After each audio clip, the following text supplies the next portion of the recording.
Hello guys, welcome back to another video. Today we're gonna be watching this stupid shit. Let's take a look to Back see. from the theaters seeing Barbie and Oppenheimer. I'm about to review both of them. I'm going to tell you which one of these is the best blockbuster of 2023 and which one is maybe the worst. I bet he loved our movie, right, Ken? For those of you who can't wait that long, I'm going to give my review of the Barbie movie in the most Oppenheimer fashion. What the Run.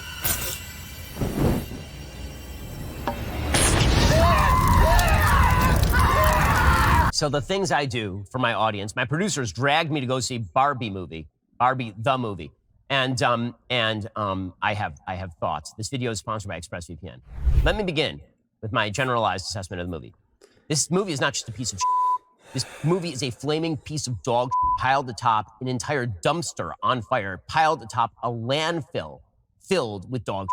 It is one of the worst movies I've ever seen. I don't think I've ever seen Ben Shapiro review a movie. Now, I'm not saying that he hasn't. I'm just not like an avid Ben Shapiro guy. So perhaps maybe on his YouTube channel or any other social media, he has reviewed other movies. That is not what he is known for. He is known for being political and usually known for being this giant eyebrows and not being able to make his wife wet or whatever the fuck happened back in 20 whatever. He's making the claim that most of the jokes happen within the first few minutes of the movie. No more jokes for the rest of the film.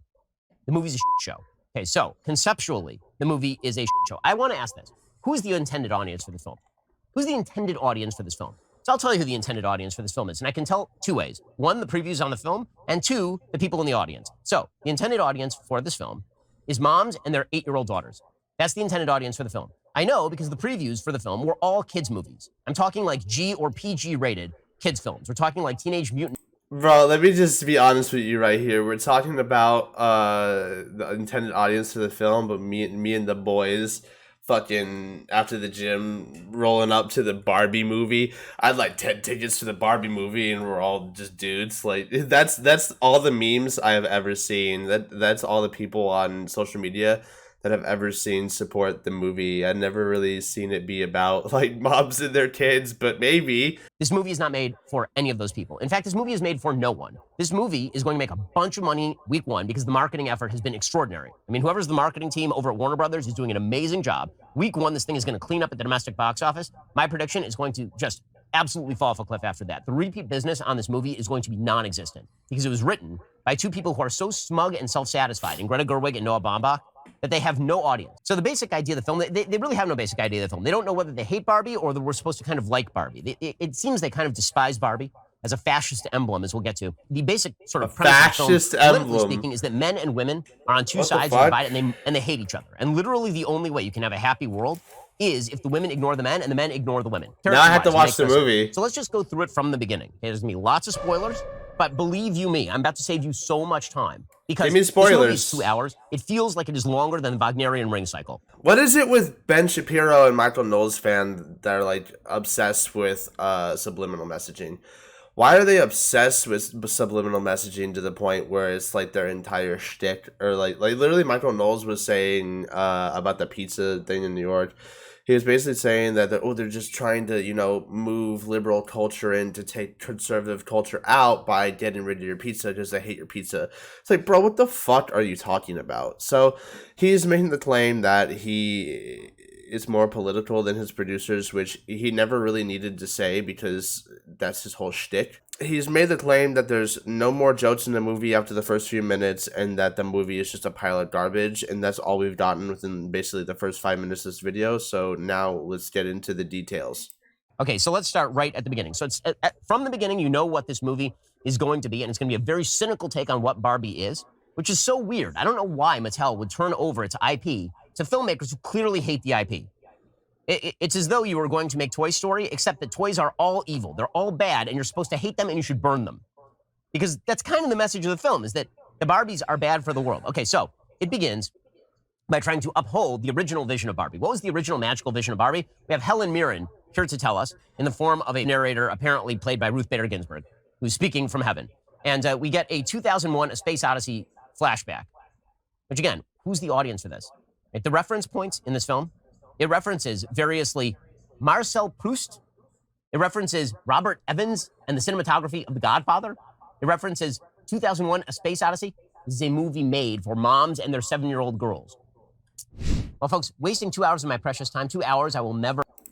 So you're mad that they're referencing other pieces of fiction, which are very good pieces of fiction, by the way. Space Odyssey is a fucking banger.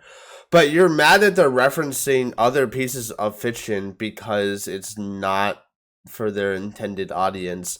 It's just, come on. That seems like an over exaggeration to be upset about. And then she says that this could be fun, at least for a while anyway. Ask your mother. Because your mother actually hates you and doesn't like being a mom, you see. So if you ask your mom, she wants to play at not being a mom sometimes. Okay, so the basic premise is Barbie is supposed to be the independent woman who lives. How does that imply that your mother hates you? Your mother. Because your mother actually hates you and doesn't like being a mom, you see. So if you ask your mom, she wants to play at not being a mom sometimes. Okay, so the basic premise is Barbie. Oh, okay. Wow, man. Maybe just like show the clip. I mean, I get it. Being a parent is hard. It can be very frustrating at times. So to like show that and express that isn't like a bad joke. It could still be a good joke. Like, yeah, you should always want to like. I love being a dad. I love being a good dad, a good parent, and doing my best and teaching my kids new things. But there are times where it gets hard. And the most important thing is to not give up on real kids. Making a joke like that doesn't seem too harmful. You have Helen Mirren saying, because Barbie can be anything, women can be anything. At least that's what the Barbies think. See, in the real world, women can't be anything. And that's one of the messages of the film. In the real world, men run pretty much everything, which is weird. Who greenlit this piece of shit? I mean, Greta Gerwig is a lady. She's making a good living off of this. Margot Robbie is playing the lead. In fact, the entire cast, aside from basically Ryan Gosling, is women. So, okay. So what I'm taking from this is that like She-Hulk, which I didn't enjoy either. I thought it was pretty dumb that their entire shtick was just the entire thing was anti-misogyny and the writing's bad because the writers are secretly like the villain pretty much. Like, oh, Kevin was a robot or an AI or whatever the fuck happened at the end. Inevitably, it's not like a terrible thing to bring up if it's not like your entire film. You know, there should be at least some kind of plot in the film. I have to go watch Barbie now because I had some hopes for it and I hope that it's not bad. But Ben Shapiro obviously getting triggered that they were talking about how, you know, Ken says to another one of the Kens, I'm going to beat you off.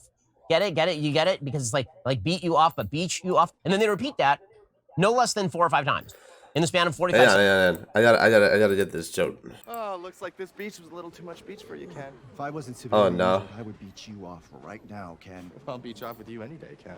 Hold my ice cream, Ken. All right, Ken, you're on. Let's beach off. Anyone who wants to beach him off has to beach me off first. I will beach both of you off at the same time. But you don't even know how to beach yourself off. How are you gonna beach both of us course off? I It know how doesn't to- make sense. Ken? Why are you getting emotional? You're gonna beach Come both on, of us off. Ken. Nobody's gonna beach anyone off. Ben Shapiro, I never thought I would agree with you on something, but Jesus fucking Christ, dude, that's a little, yeah. Why am I agreeing with Ben Shapiro on this when we had Ren and Stimpy when we were growing up? The equipment's in shape. All right, let's get this job done.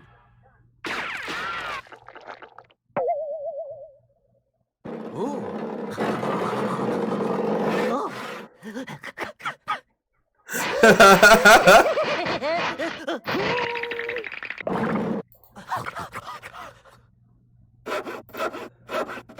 Bro, okay, listen. So to be completely fair here, I understand that he's like, oh, it's, you know, it's inappropriate. You know, like, who's his audience for? But it's like we grew up on that, but we didn't notice this shit. We didn't notice all of these references. There's a shit ton of references back in the day. Like Ed and Eddie Eddie's older brother was like very abusive, and the family was abusive. For fuck's sake, Rugrats is a story about Angelica pretending that the babies were alive, but they died when they were Can like. we not talk about that theory? I'm just gonna point this out for Ben Shapiro fans right now. It's not like a super big deal. Like kids kids obviously don't know what masturbation is, and they probably should not know what masturbation is. So therefore, maybe like, you know, I'm gonna beat you off is like, you know, a beach off or like a dance off kind of thing. That's probably where kids' minds are gonna go, and the joke could be intended for both demographics. The joke could be a demographic. You know, the beach off, like a dance off kind of thing, could be a joke for the younger demographic, and the beats you off kind of masturbation joke could be for the older nostalgia demographic. In that aspect, if you actually think about it, the joke is intended for two demographics, and it works for two demographics.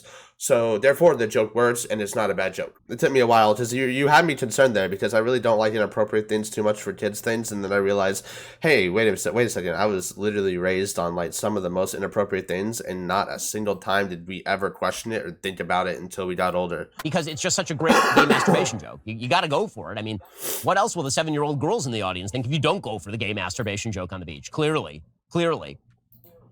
I again, Ben Shapiro. It could also just be like a dance off kind of thing, you know. I don't think you know, the 7-year-old girls are thinking that is a masturbation joke, and if they are, they were raised incorrectly or just around people who are inappropriate and should not have been raised that way. That is entirely on the parents. That is not on the movie. I don't think that anyone that is a 7-year-old to 9-year-old girl is going to understand that that is a gay masturbation joke. I cannot fucking fathom how a majority of these arguments is just, I don't like this, I don't like that, I don't like this. So Weird Barbie is a Barbie that has been played with too hard and has all the knowledge, not only about Barbie land, but also about the real world. And apparently there's a connection between the people playing with the Barbies and the Barbies. So if the people playing with Barbies are sad, then the Barbies also get sad. Weird that this has only happened to Barbie, because it turns out that lots of people are sad and have played with Barbies for a very long time. But that's the plot point. Fine. And again, the concept of like a Barbie that was played with too hard is very funny, because everybody has seen that before. And they somehow blow this. Somehow they make this into a not funny thing. So Weird Barbie is ugly, and she has bad makeup and all the rest of it. And she informs Barbie she has to go to the real world, and she has to find the person who is playing with her, and she has to make that person feel better, because that will heal the problem that she's having in Barbie land. Okay, so we have our plot point, right? We have the thing that's going to launch us off into the rest of the movie. And then it's just a complete mess from here on in. At least to this point, So it's kind of dumb. So it's like a multi-dimensional road trip movie where she's got to leave the Barbie world and go into the real world. You know what? That's kind of cool. It's like it's like little Nicky. This is just little Nicky, but Barbie. But coherent. Kate McKinnon sets up the dichotomy that pretty much the makers of the film hate Barbie by suggesting that you can live in Fantasyland with Barbie and you can take the Barbie shoe, or you can. You know what? The filmmakers set up the dichotomy that they hate Satan and that they really just don't understand what they're doing with the film. I mean, for fuck's sake, at one point, he literally turns a Coke into a Pepsi. Well, like, what the fuck? That doesn't make any sense. Oh, I don't know what's happening in this movie. Oh my god, Ben Shapiro, you're fucking dumb. Just let the fucking people have fun with the movie. I understand it's not like some kind of enormous plot masterpiece. It's not like it's not One Piece, bro. It's not like a master story. It's supposed to just be something fun. You could go back to Tenacious D and the Pick of Destiny and compare that to this. Like, oh, all right, so it's the hero's journey. We have they're leaving the world of the Christians shitting on the kid because he likes rock and roll or metal, and now he's going out to California to find Kyle Gass and discover the Pick of Destiny. And oh my god, he turns off lasers with his dick. What is happening in this movie? Like, bro, that's the whole point of these weird, wacky movies, is that it's not supposed to make sense. Barbie dolls aren't supposed to come to life. In the end, not to skip ahead, Barbie land just gets restored and the men are still subservient. That's the best version of the world. Okay, so Ken is walking around and he's really enjoying the patriarchy and all of this. And he explains that men rule this world. And he goes to Mattel, and all the members of the board are men. By the way, I'd like to see a corporate breakdown of the Mattel board. I'll bet I can find it. Like, the CEO of Mattel for 30 years was a woman. So there's that. They pretend that like Mattel is all run by men. So now I want to know who's on the board.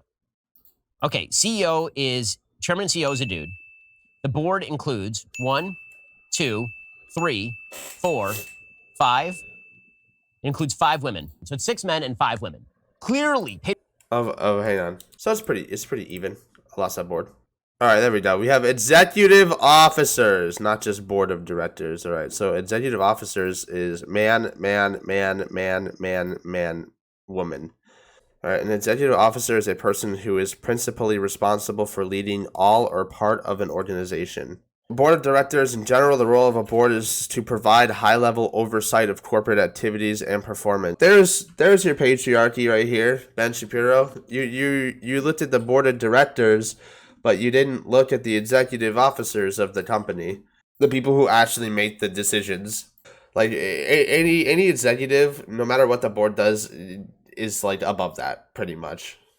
If the Barbie movie hurt your masculinity, then I don't care. I understand the fragile masculinity here of feeling like it's stupid to think that everything is part of a patriarchy or that misogynism is this big evil that needs to be destroyed. You know, grab Sora with the Keyblade and start fucking sprinting at it. Ooh, fucking Kingdom Hearts, just there, we did it. We destroyed toxic masculinity. I understand the concept of thinking that that's stupid. But at the same time, like I said, there is an extreme amount of sexism that still goes around in the United States today. And pointing that out in a fun little movie that's basically a hero's journey or a Tenacious D or a Little Nicky style, leaving your normal world to enter a new world, you know, leaving the Barbie world to enter the real world to do this mission, to do this adventure, is not a bad thing. It's not a big deal. And I haven't personally seen the movie, and I'm a little bit excited to go see the movie, so I'm going to go do that right now. I really don't need 43 minutes of him complaining that there are sexual themes when I was raised on Ren and Stimpy, and it never really affected me sexually. This is stupid. Ben Shapiro, this is actually very fucking stupid and pathetic. I'm upset that you took the time out of your day to come cry about this movie and complain about it. Thanks, guys, for watching. Leave a like, hit the subscribe button, and I'll see you guys in the next video. Complete.